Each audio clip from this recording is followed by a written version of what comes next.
Salut les frères et sœurs, partout où vous vous trouvez.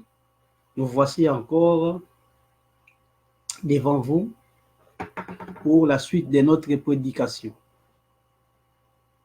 Comme d'habitude, avant de commencer, écoutons un peu la belle mélodie qui glorifie l'Éternel.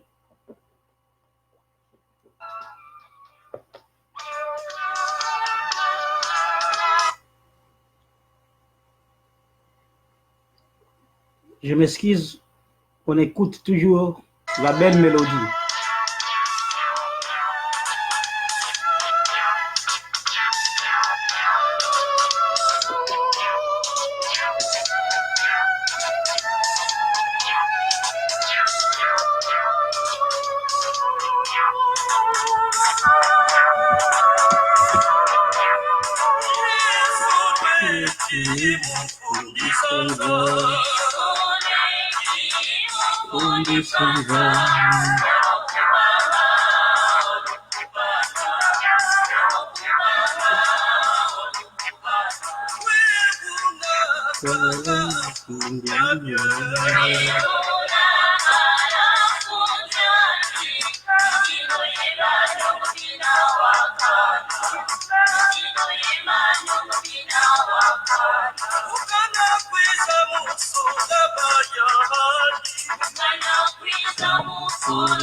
Mais pour ceux qui ne comprennent pas le lingala, on nous parle pour les jours du Seigneur.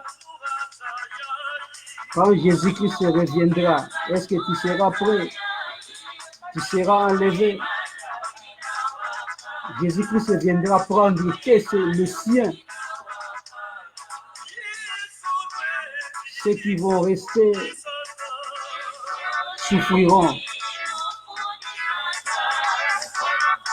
Donc, on nous dit bien ici, il y aura les pleurs et les graissements des dents.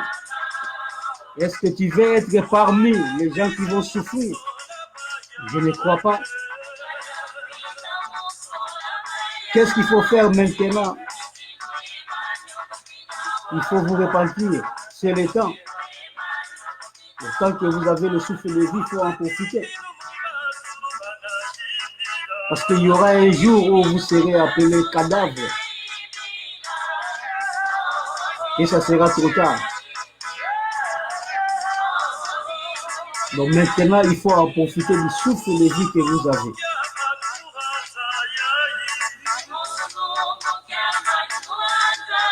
Le jour de l'enlèvement sera seulement pour les élus, de ceux qui sont choisis avant la fondation du monde. C'est pas pour les riches, c'est pas pour les pauvres, mais c'est pour ceux qui sont choisis seulement.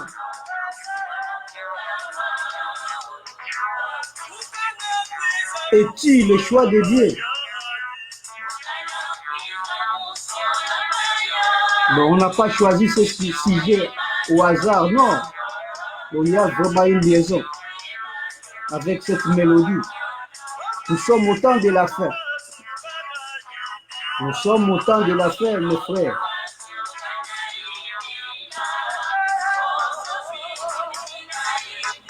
Il faut saisir l'occasion.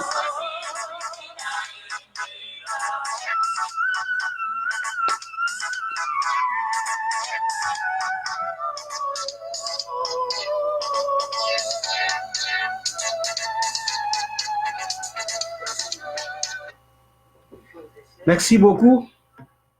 Donc, comme je vous ai toujours dit, donc nous sommes au temps de la fin. Et puis nous continuons avec notre prédication. Et la prédication, c'est en lingala. La prédication, c'est en lingala. Donc, on commence.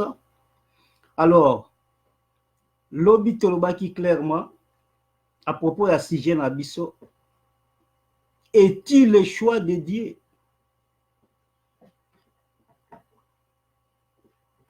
Pour esa question pour mingi siko ndenge baza wana bayebika ake nga nakendeke na église naza choix ya Nzambe yango tolunga topesa un peu donc résumé topesa résumé ya vie na biso ndenge tozali awa que pour ozala choix de Dieu il faut connaître l'histoire.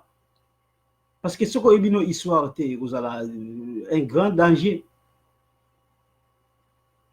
Partout, ce qu'on a place, place, la ville, la place, tout là, toujours l'histoire et la place. Que place, ville, qu'est-ce qui s'est passé dans la ville? Il faut y avoir histoire. Ce qu'on a dit dans l'histoire, mais vraiment, oza neti okwei na monoko ya ngando eza ndenge moko na biso lelo ozomibenga chrétien oui ozaki nakende église chaque dimanche ça va okende na église chaque dimanche oui tu as raison mais sikoyo est-ce que oza élu de Dieu? Est-ce que oza mpenza choix ya Nzambe? Si oza no choix ya Nzambe te c'est inutile parce que oza no na libulu ya nguma. Tant que vous avez le suite, tu seras écrasé. Alors, ndenge moko kaka à présent, ndenge tolobaka, faut être prudent.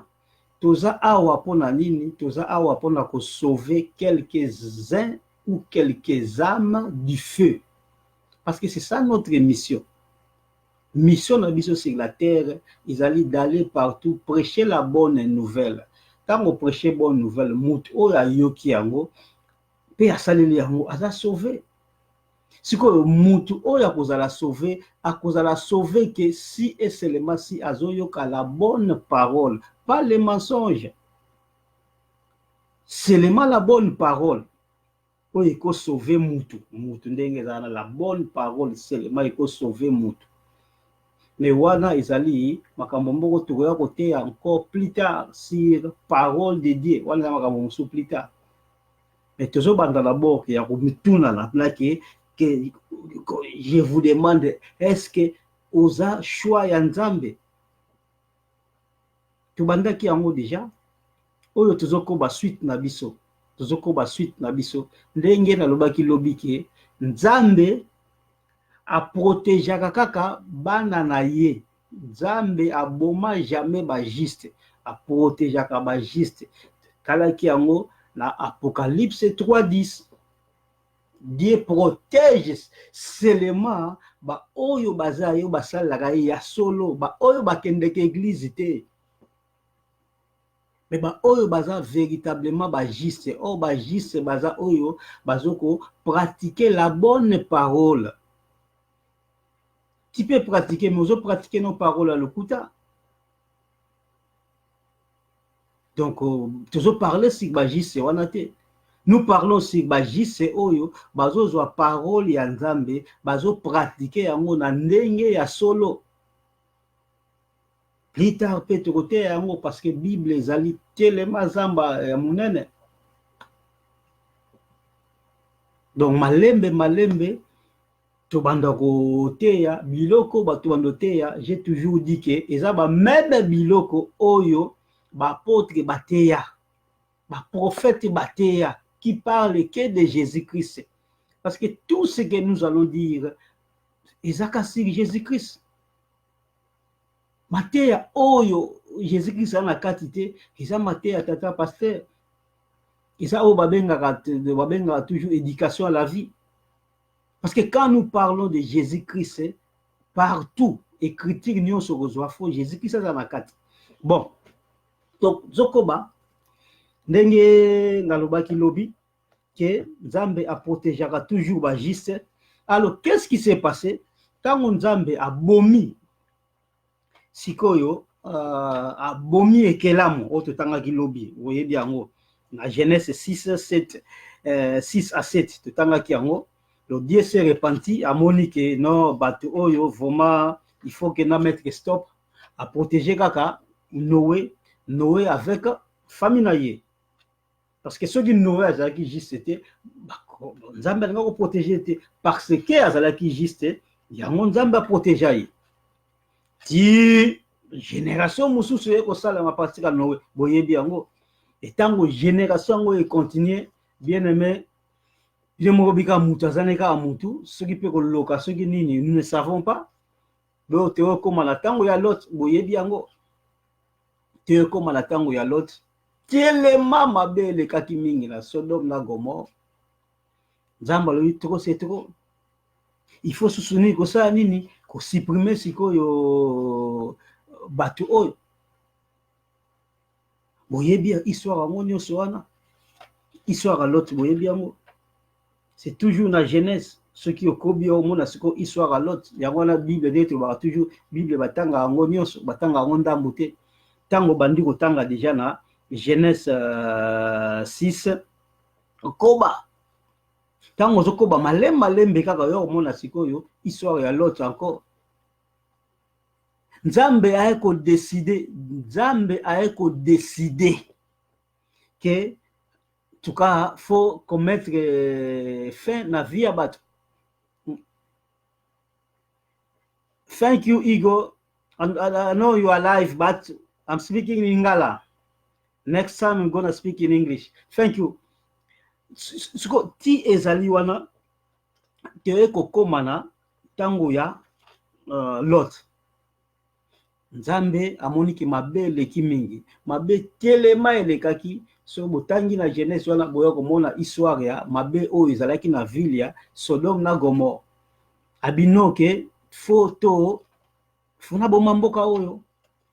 Parce que ezalaki kaka Sodome na Gomorre te. Ezalaki Sodome na Gomorre na ba ville voisine, ba ville ya pembeni voisine wana.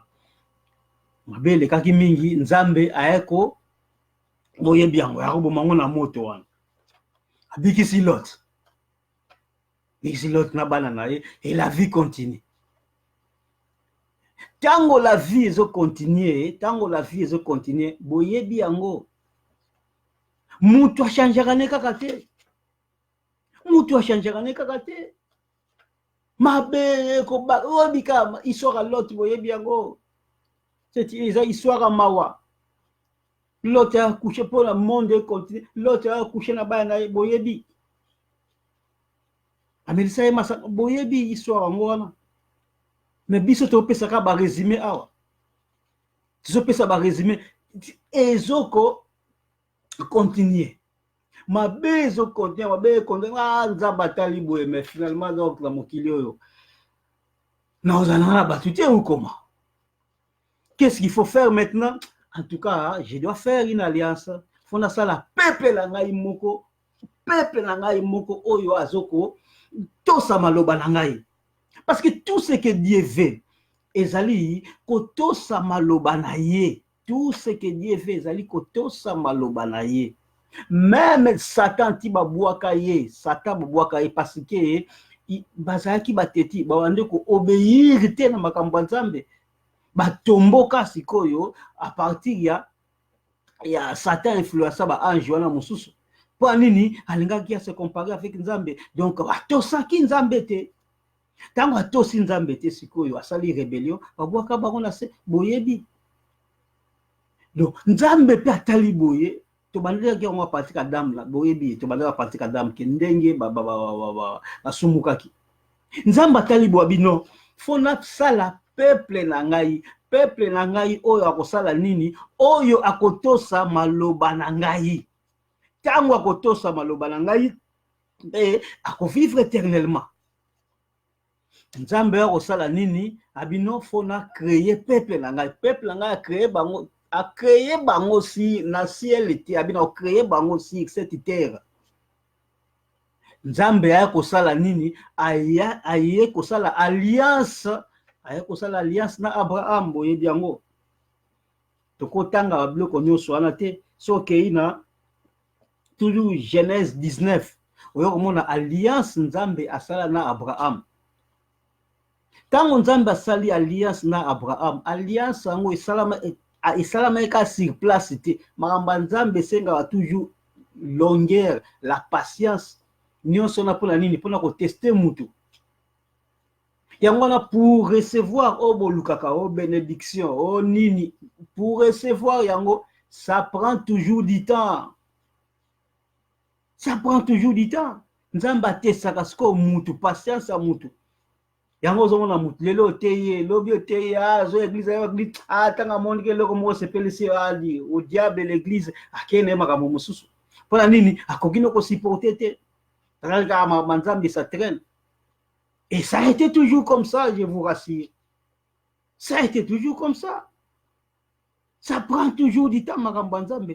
C'est ça qu'on appelle la persévérance. C'est oyo batu bazaka na mote.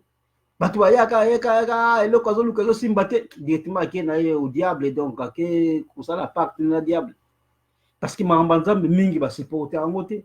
Ba mona toujours que ça traîne. Quand on veut traîner bien yebi ke mutu, azaka impatient. Directement qu'on tombe la main à diable et c'est fini pour toi. Et surtout quand tu fais les pactes avec le diable, c'est fini. Parce que tu as vendu ton âme. Moi, il y a exemple belé, Michael Jackson, Luambo Makiade, belé, des faux passés, et quand tu as vendu ton âme, c'est fini pour toi. Ils ont un chemin irréversible. Si on a l'alliance na Abraham, que alliance wana sikoyo pour abimisa peuple na ye boyebi sikoyo histoire ngo histoire ba Joseph konso boyebi ti bakenda na captivité na nini na Égypte, esclavagisme boyebi à partir de l'esclavagisme wana sikoyo bakomaki un peu ebele na Égypte. Bakomi belé babotami telema ebele babando siko kosala nini ko regretter. Comment est-ce que biso sikoyo nzamba sala alliance na koko na biso Abraham biso to se retrouver à côté en esclavagisme baleli telema ebele nzambe ayoki ba nini ba plaire na bango amoni souffrance na bango abino peuple nanga ko continuer ko souffrir boete il faut si qu'on a libéré bango aye sikoyo kotinda Moïse boyebi histoire ngo atindi sikoyo Moïse asali nini Moïse akei ko pa ya pharaon pona kobimisa bana Israël na boumbu. Pourquoi? Parce que Dieu a fait l'alliance avec Abraham pona nini que n'a besoin ya peuple nanga azala une terre, cette terre là et cause uniquement à peuple nanga place walande bakotosa maloba nangai yango wana sikoyo penser ya nzambe sikoyo zandenge wana maloba oyo ya nzambe ezalaki kaka na nani ezalaki kaka na bana oyo asalaki alliance na Abraham oyo bakokoma ti na terre promise oyo ezalaki kana place nde sikoyo ke nzambe aya kochamba mibeko na ye mpe bakolanda sikoyo maloba na ye tozokoma malema bao comprendre ti na vie na biso yo ozomibenga le choix de Dieu o comprendre sikoyo le choix de Dieu à solo parce que sikoyo le choix de Dieu à solo te et ko permettre nini et ko permettre sikoyo nini o quitter place yo zali pour comment ce choix de Dieu à solo. Je te salue Iber du Gogi, on est ensemble tozoko bakaka maté na biso. Alors qu'est-ce qui s'est passé maintenant? Nzamba bimisi sikoyo autre kende ba résumé parce que bo yebi histoire peut-être prochainement to balo ya ndambu ko kolobela ngo Nzamba yako utiliser Moïse boyebi histoire à mer rouge abimisi bana Israël tango abimisi siko bana Israël Nzamba sali nini or Israël et kangama na Israël wana tozomona lelo et kangama na Égypte de tango abimisa bango c'est question un jour ka batamboli ba komi na mboka ngwana mais si comme Nzambe n'habite tellement il a toujours patience qu'est-ce qu'il a fait Nzambe a utilisé chemin détourné de place bazala qui pour comme na kana ezwa ki bango 40 ans or eza eloko ya jour moko so batamboli ba koma na bango nyonso wana pona nini pona kolongola baramasi parce que il sait très bien que azwaki tous les bana na ye babimaki bango nyonso wana ya mabe na malamu abimisaki bango le ntango abimisi bango abino oyo bakokoma na kana sikoyo baya bato moko siko fu batosa ngai alors tout le monde akokoma te alors bato nyonso bazalaki barebele boyebi baiso yango nzambe sikoyo aefasa bango aelimina bango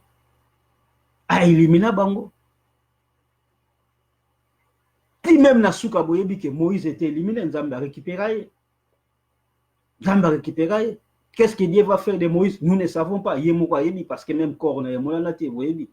Là, on ne peut pas spéculer là-bas que Dieu a fait ceci. Là, Moïse, Yemoko Nzamba yebi. Yemoko Nzamba kundaye, Yemoko Nzamba yebi. Qu'est-ce qu'il va faire de Moïse? Mais il faut changer siko. Josué na Caleb a zui bango siko parce que bango telema sikoyo babandai kotosa maloba Nzambe pleinement. Josué na Caleb bando tosa maloba Nzambe pleinement azwa sikoyo génération asika na ba Josué na Caleb bakota sikoyo na Kana. Tango bakota na Kana boyebi ezaki bitumba makasi na nzela, vous savez histoire nyonso na poke bakota na terre bando luka wana Israël wana. Israël wana ezalaki Israël te ezalaki ba terre ya bato ba Jébusien et consort ba Cananéen ezalaki bato ebele bando vivre na Israël na bikolo ebele. Dieu savait que bikolo wana baza ba incrédule bandimela banzamba bikeko ba Dieu de balles de soleil banzambe et consort que peuple na kutu ko balingala bango to nzambe a solo te siko Dieu a chassé peuple wana chassa peuple wana yemoko eza toujours na kati ya Bible sur la ndia omona ngo ici zo pesaka ba résumé que poto koma na niveau que est-il le choix de Dieu que yo mutu ya lelo yo za na choix de Dieu solo Nzambe efasa sikoyo ba peuple wana bana Israël basakapara na ba terre yango boyebi ba histoire ba Josué ba guerre nyonso ba mena na po basakapara na terre yango ti ba ko sakapara na terre wana oyo ekoma sikoyo Israël terre wana ezalaki ba terre ya bato mais Nzambe apesa ngo bana Israël preuve aneke yango ti lelo babundaka na ba Palestiniens parce que ba Palestiniens baza ba descendants ya batoto mona ba Cananéen ba Jérusalem wana bato no vivre wana ezalaki ba Jébusien parce que ezalaki ba terre ebele ezalaki na bato nango no vivre wana siko Nzambe abengani bango ayeko pesa siko nyonso wana bana Israël yango ba ti lelo ba Palestiniens sikoyo ba déclarateur wana pourquoi babike bango baza ba descendants sikoyo ya bana oyo nini Noé abotana bana na ye bana mabe wana sikoyo ke Noé abotana bana sikoyo bango sikoyo bakoko sikoyo ba Palestiniens tozomona nyonso mona ba Philistins de Goliath bango sikoyo bali bakoko ba Palestiniens ozomona ba faux batu yango tisko bitumbeza Israël ozomona ke Nzambe ayakopesa ngo bana na ye de pour dire que ba Palestiniens ata ba déclarer ata ba sali nyonso terre na bango Nzambe asaka bango na bana Israélite bakosala sous rien bakosala rien parce que terre wana Nzambe apesa ngo bana na ye donc Israël wana tomona ka wana après tango sikoyo Nzambe ba ekozwa sikoyo Israël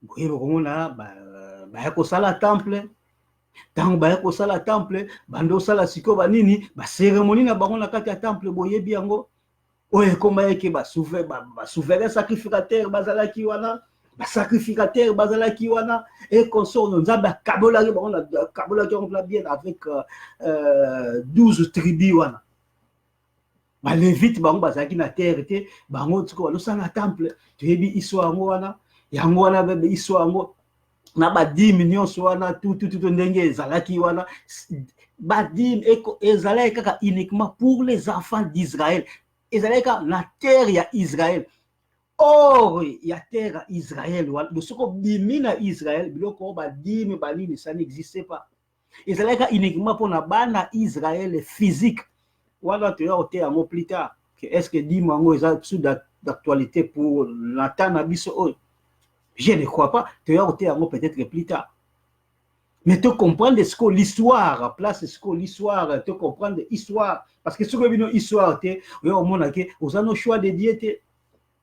Yo, quand tu as un choix de diète, tu as un choix de diète. Parce que tu vas toujours que nous sommes ici pour leur fond la batumiso. Pourtant, on mise ne fond au comprendre. Si tu veux nous contredire, benga, au fingate, au bengi, prouver biso la parole que tu as raison. Parce que biso nous sommes telo batuzo, prouver la parole. Donc, pouvoir la parole. Bana Israël sikoyo, ba yako zwa terre na bango wana. Ba sali yo makambo na bango wana ya ba cérémonie na temple boyebi histoire ngo wana. Ba prophète pe Esaïe ba sakola keno ti eza wana ezala mobiki simoko ya kobotama. Mobiki simoko ya kobotama akoya siko kosala nini ko sauver mboka na biso oyo. Pourquoi? Parce que makila ba nyama o ba ndo pesa ba ngombe ba taba ba nini et ko sauver l'homme te. Et ko sauver l'homme te. Parce que na bango wana masumu na bango ezalaki effacé te. Mais masumu na bango ezalaki soko dit to pesi ba ngombe wana ba couvrir net masumu ezalaki ba zipi masumu na. Donc ça masumu tango siko ke ke o souverain sacrificateur o sacrifice pesi bona boye ata basambele pona o makila na la cérémonie ezoko couvrir masumu na yo mais ezoko effacer te. Alors on a déjà prédit que mutu moko ya kobotama mutu wana ndesiko akozala le sauveur akoya ko effacer masumu na biso et consort. Ok, na Esaïe 61, parce que moi, je suis un résumé. Esaïe 61, histoire que Kobotama Jésus-Christ, que Ndenge a kozala nani, boy et consort, ils ont la carte car il y a une bonne nouvelle. Pour la bonne nouvelle, où tu as Jésus-Christ, et où tu as Moutimousute, c'est déjà Esaïe qui déjà prédit ma Kambangwa. So que Esaïe 61, au monde à après sikoyo nzambe asepeli pourquoi parce que azana terre na ye apesa ba mibeko wana boyebi yango ba mibeko ya gitelema ebele na ba di commandement na bango ezali kaka nyonso wana ezali kaka na bana Israël physique Israël physique seulement o ba syrien o ba égyptien o ba bango bazalaki na makambo bango te wana kaka bana Israël physique ba losala sikoyo nzambe tokobi ti parce que tu peux ça résumer Israël et salami wapi Israël et salami awa la planète Mars était Saturne était Vénus était Israël et salama awa soki futi tike okeye no kutape Israël ba kolakso pe ba histoire ke Moïse awa ni ba kolakso ba histoire awa. On a tel ce qui Marambanzambe est démontrable. Marambanzambe est fiction. Mais Marambanzambe est démontrable. Nous sommes ok, il peut au moni en ok. Ah, ce dont ma gomme est qui est ok, mon ango qui est là yango. Qui si quoi personne ok na Israël, voilà l'accès au Sodome na Gomorrhe. Et ça un tas de souffle.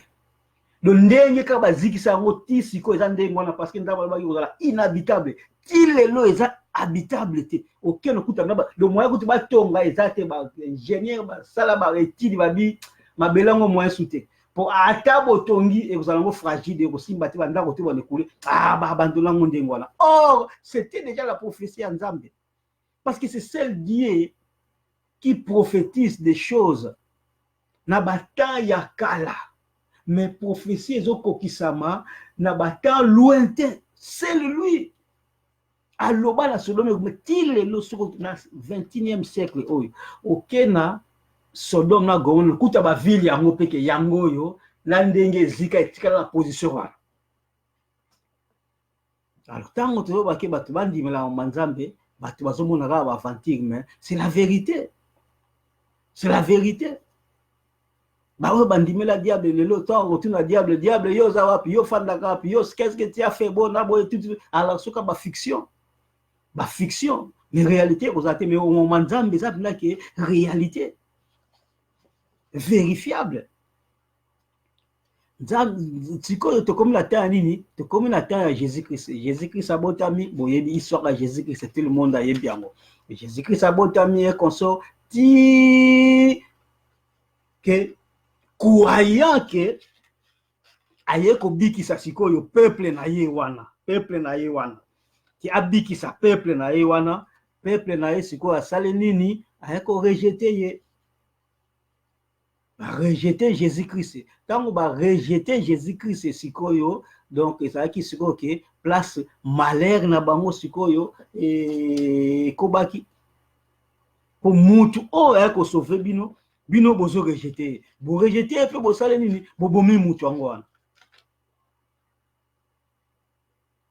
Babiloko nyonso wana ndenge bia ke boyebi histoire ya Jésus-Christ. Même kutu mutu ensemble la kutu teo so ndenge nini, histoire ya Jésus-Christ ayebi yango ke Jésus-Christ ayaki na mokili, abikisa mokili, babomaye. Babomaye na banani, OK, ba souverain sacrificateur, bato ya nini, bato ya religion. Bato ya religion, ba baboma siko Jésus-Christ. Soi-disant siko ke oh religion mais ils boma Jésus-Christ. Tango siko babomi Jésus-Christ, ba rejeter Jésus-Christ, ba rejeter na banani na peuple oyo Dieu a préparé. OK, na Éphésiens 2:11. Éphésiens 2:11.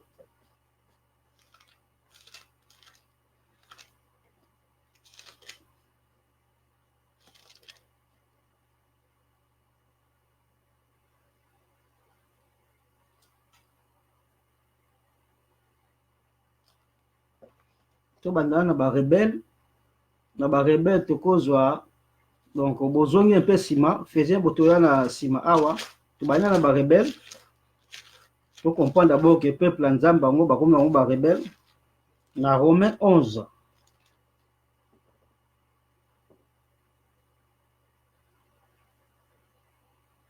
Romains 11.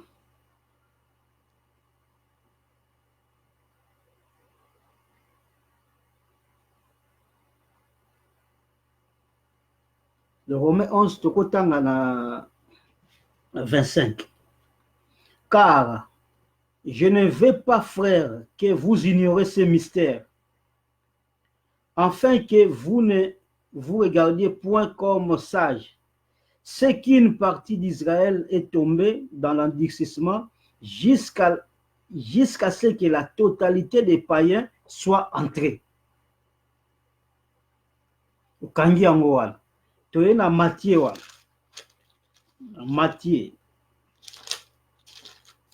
Matthieu 23.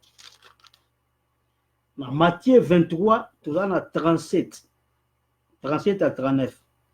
Jérusalem, Jérusalem, qui tue les prophètes et qui lapide ceux qui te sont envoyés. Combien de fois ai-je voulu rassembler tes enfants comme une poule rassemble ses poussins sous ses ailes, et vous ne l'avez pas voulu. Voici votre maison vous sera laissée déserte, car je vous l'ai dit, vous ne me verrez plus désormais jusqu'à ce que vous disiez, béni soit celui qui vient au nom du Seigneur. Comment est-ce qu'on a rejeté Jésus-Christ? Et bien, on dit Jésus-Christ à l'oba, surtout pour la Jérusalem, on va rejeter. Le Tiezawana, Nzambe a sauvé Israël plus tard après l'enlèvement. Wana Isa Makambo Mususu, mais là qu'on a vu sur le théâtre, ça sire la rébellion. Comment est-ce que Jérusalem qui tuait les prophètes, on a lapidé les prophètes, on a dit, prophète Asuka Jésus, le Jean-Baptiste. Vous voyez bien, histoire ya nini wana. Pendant que ça sikoyo, rébellion sikoyo, il y a bana Israël wana. Contre nini, mutu aza mobiki sinabango. Créateur, comment ba se rebeller. Alors, yo mutu ozomi benga sikoyo, le choix de Dieu. Que na choix de Dieu, ngai na bala Yesu bonaboye. Alors, naba oyo babala Yesu ya solo, place nini bauta sikoyo ba oyo babala Yesu ya solo tozongi na oyo nalobaki na Ephésiens wana tozongi na Ephésiens oyo nalobaki wana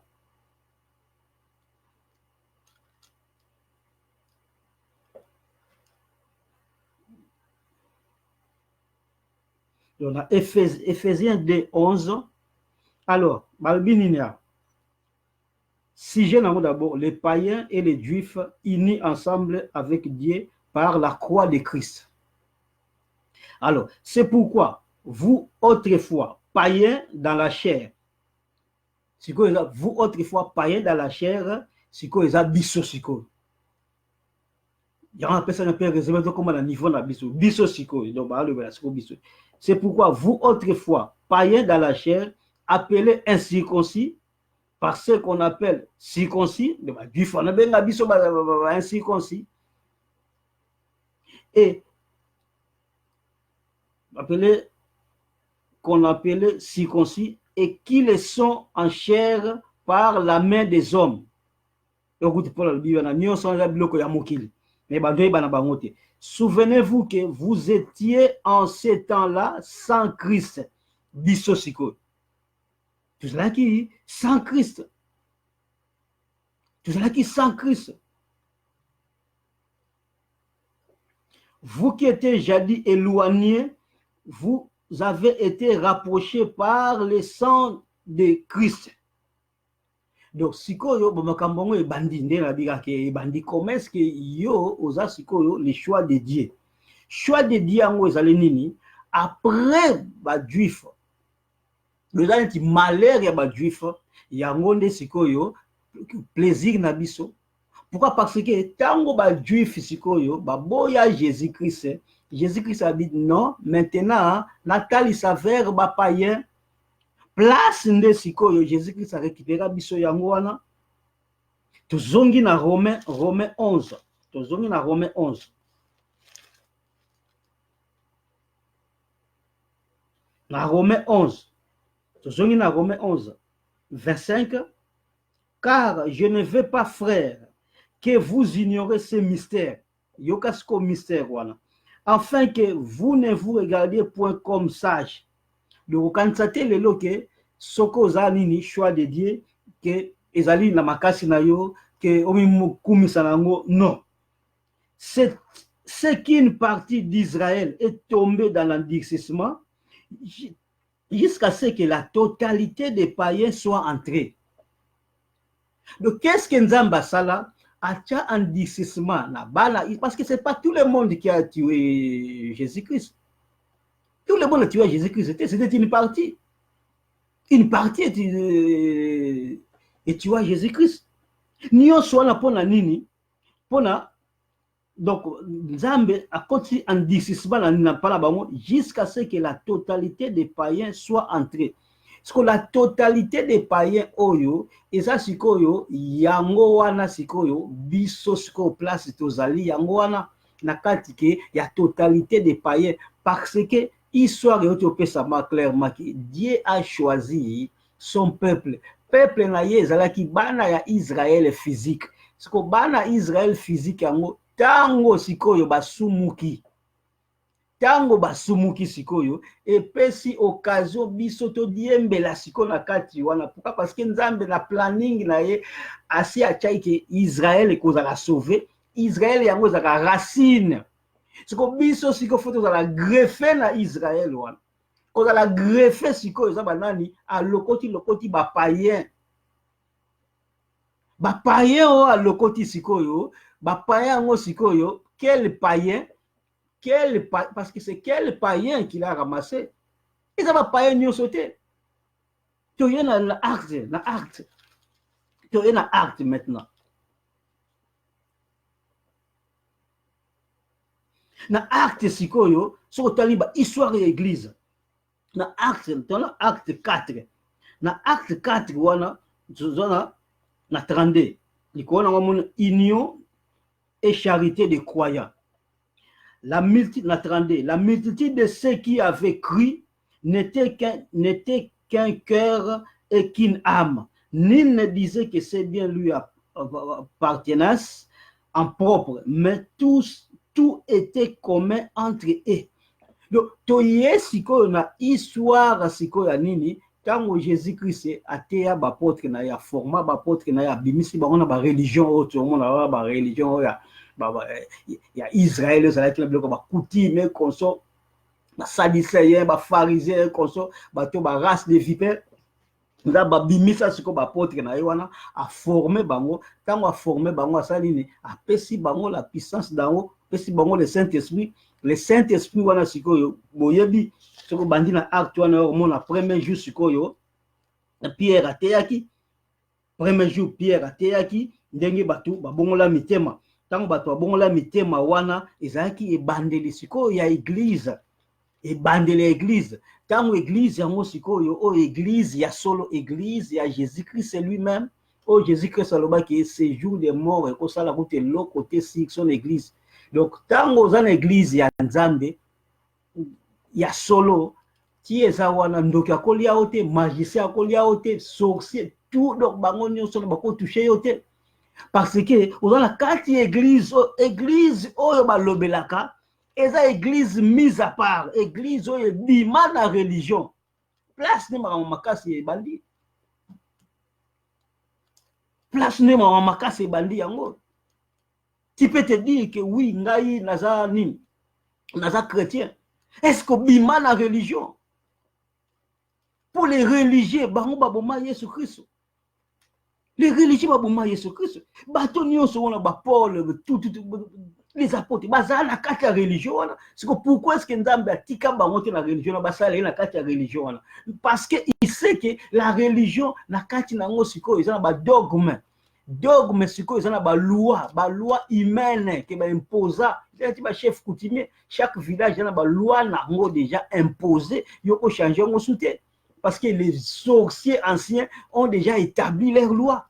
Yo ko ya na kolanda kaka yango zo mona ke mutu o aza chrétien mais ko mona tango azobala be azobalisa uzaka na famille na biso ba. Donc toi tu es toujours dans la famille. Mais quand il y a bon motema, tu dois sortir au moins la parole de Dieu. Mais quand comme que la famille la biso va pesa ka machette, va pesa ka munduki, va pesa ka ainsi de suite. Le ozana na kati ya le monde. C'est ça maintenant que siko que te continue na kati ya makambango. Est-ce que oza pinda choisir à solo? Ce qu'on a choisi à solo et loko liboso, tu dois sortir na religion. Qui dit religion? Et ça, les groupes de prière, les églises de réveil, tout wana, et ça, c'est fabriqué par les hommes. Tout wana, c'est fabriqué par les hommes. Tu vas créer un gros bâtiment, combo na bango. Yango zomona religion nyonso ezaka na kombo. Religion nyonso ezaka na kombo. C'est que tango yo ozana kati ya religion, donc ozana nous na kati ya mokili. Pour citer ndenge za wandele oba catholique, protestant, kimbangisi, tout nyonso boyebi ba kombo nyonso boyebi ba église, place yo sambla boyebi ba kombo église wana. Boyebi ba kombo église wana. Église Nzambe ba yebisanga église ba pote ezala na kombo nini? Kombo ezalaki te, église Nzambe ezala na kombo te. Eza lié ba saint ba sangana. Comme nous prions ici à Londres, donc nous prions na église à Londres parce que église ezo kombo ya place bozali, c'est to comme na Milton Keynes bande ko musu bazawana. Eza église de Milton Keynes comme à Kinshasa, batu musu ndeko musu bazana. Église de Kinshasa ezo ba kombo ya place ba saint ba sangani ba osambela. Mais église eza na kombo te ko bambi kombo no la main de Dieu. Sugi bakombo nyonso boyebi kaka le kimbangi sele nini de tout boyebi bakombo wana. De tango za d'abord kuna babenga yango za na kati ya religion. Or soko za na kati ya religion omona Nzambe te parce que ba religieux bango nde baboma Jésus-Christ. Maintenant l'église abapôtre oyo tango ebandaki sikoyo tomoni ndenge ezalaki wana.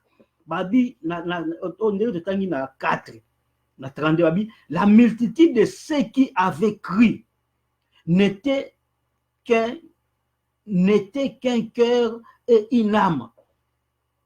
Donc, oyo bandimela Yesu ya solo, to kontra ba choix ya Nzambe. Ba oyo baza choix de Dieu, ba oyo baza choix de Dieu. Tango bozo sambe la place moko, fo bozala na cœur moko, bozala une seule âme. Donc bondime, donc bozala na doctrine moko. Donc différence c'est cause à la quand il y a la différence, donc Jésus-Christ a le bas clairement là, un royaume divisé et que l'on gâté. Comment est-ce que vous avez besoin l'église moko, vous avez l'église moko, mais vous avez la makanisi mon côté, vous avez la doctrine mon côté, monter ma côté mon côté.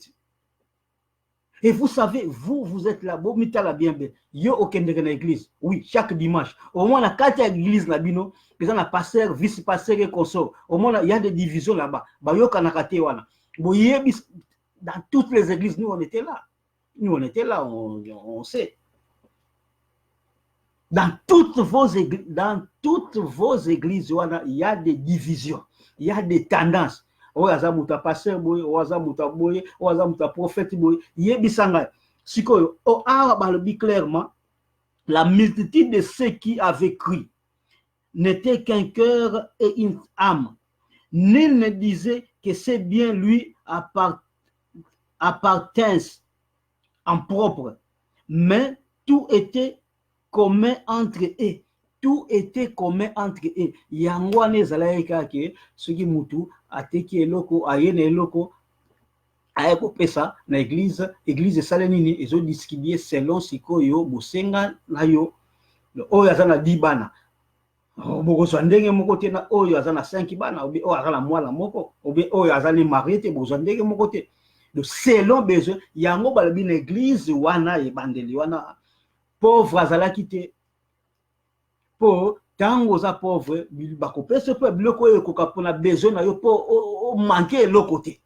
Siko boyebisanga lelo na l'église na biso oyo place bozokende ozokende église oyo yobike nyonso eza donc c'est eza pyramide. Pourquoi? Parce que nyonso eza converger vers les pasteurs, pas même les vice-pasteurs. Les pasteurs qui prennent tout, les gourous.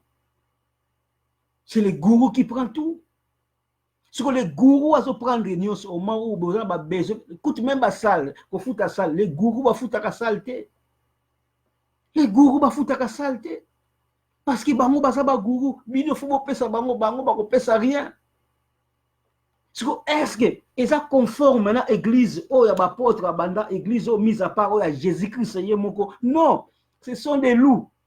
Donc pour Ozala, le choix de Dieu, faut d'abord quitter la religion. De place aux alliés, on a quatre religion. Faut d'abord quitter. Oh, okende wapi ne veut rien dire. Si vous avez un tango yo, vous avez exemple Enique Éthiopien. Enique Éthiopien tango ayaki na Jérusalem wana na ba festivité wana ba ndo ya wana na utaki Éthiopie. Est-ce qu'il y a eba ke akozala sugina ya ebaki na été. Il y a une festivité. Tango ina festivité wana pe na ndenge sikoyo ya motema malamu na ye ayotanga na ye ba makomi. Tango atanga makomi sikoyo Nzambe pe atindeli ye Philippe sikoyo tango ateye abatisi même Enique Éthiopien wana akenda sikoyo na Éthiopie na la bonne nouvelle. Na la bonne nouvelle de Jésus-Christ, yango et kota et sala rage na Éthiopie. Pour tout na histoire, mais parce que vous ne lisez pas. Donc ba ko sabino kana batata pasteur. De tango zana yoko baki ambo ba faux pasteur bani to kende wapi. Quitte d'abord reste à la maison. Quand il reste à la maison, autant la Bible, Nzambe a dit qu'est-ce à côté de Philippe. Nzambe a côté de Philippe dit ça s'est passé à nous. Mais ce petit la religion n'a pas quitté de toi-même au cocaté. De toi-même au cocaté, parce qu'ils ont tout fait pour embellir. Ils ont tout embelli. Ils ont mis des chorales, ils ont mis des orchestres et consorts pour la distraction. De façon que Mouta pense à la distraction. Pour le quitter ma place, on est difficile. D'ailleurs, vous êtes envoûté au quitter votre dernier. D'ailleurs, vous êtes envoûté, donc vous êtes envoûté. Passez à Zoa qui s'embêtait, à Zoa qui se bat indien, à Zoa qui se par-ci, par-là, de gauche à droite, à Zoa qui s'est envoûté à l'église Moubimba. Pour voyer la carrière, pour quitter la difficile. Mais ce qu'on a parlé à Matéa, en tout cas, et révolutionner bino. Le pot aux aladés, la bien que le choix de Dieu qui doit d'abord quitter la religion. Place n'est ma c'est quitter d'abord la religion. Quand vous quittez la religion, maintenant, oso croire maintenant la parole ya Nzambe. Parce que nyonso wana élément déclenché c'est la foi. Clairement, la multitude de ceux qui avaient cru. Ceux qui avaient cru nini, la parole de Dieu, oyo, Pierre, Baluté, Bango. Mais l'église, si tu es congolais, parce que ça ne me concerne pas. Dans l'église congolais, batu banzo kende église pour la réputation qui a une réputation na nani qui végétarien. Ah, passer na la succès mikolo, au passer tel. Au moins tout le monde ce que dirigé vers passer tel.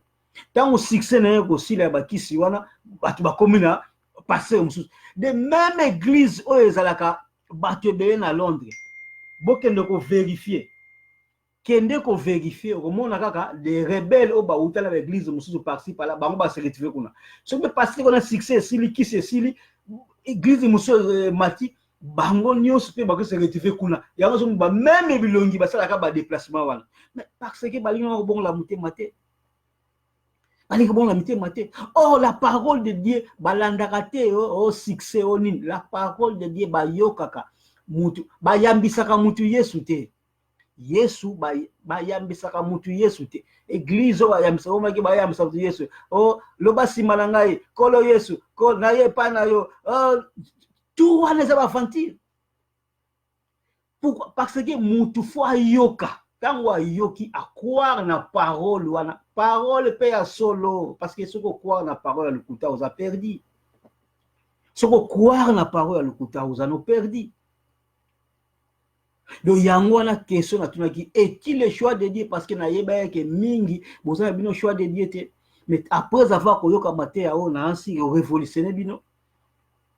OK vous n'a pas tata passer na vexo na pesi nyonso na pesi wana olaxi pa passer dit namoni type moko pense azote ya kuna afai na Londres apesi ba vexé bo mais quand un peu ko contredire yango je peux pas passer en tout cas mais quand un peu ko contredire yango tu verras ce que c'est que le papa passer à Roloba il va te tromper tel est là que contredire devait que non contredire yango que azokuluba mbalokuta ako contredire yango te ako mémo de gauche à droite mais ce que télémeli au kangé lukuta parce que ils sont là que pour l'argent ils s'en foutent de vos âmes ana posa aye mais aye biki akeneli felo siko yo kan siya ko linga fongolo nzela aye yemo ko aye biki akeneli felo aye biki akeneli felo yo kan siya fongolo nzela et nzela ni na fongolo mo ya za nzela te azana kati ya molile nzela Paul kutu qui tuer les gens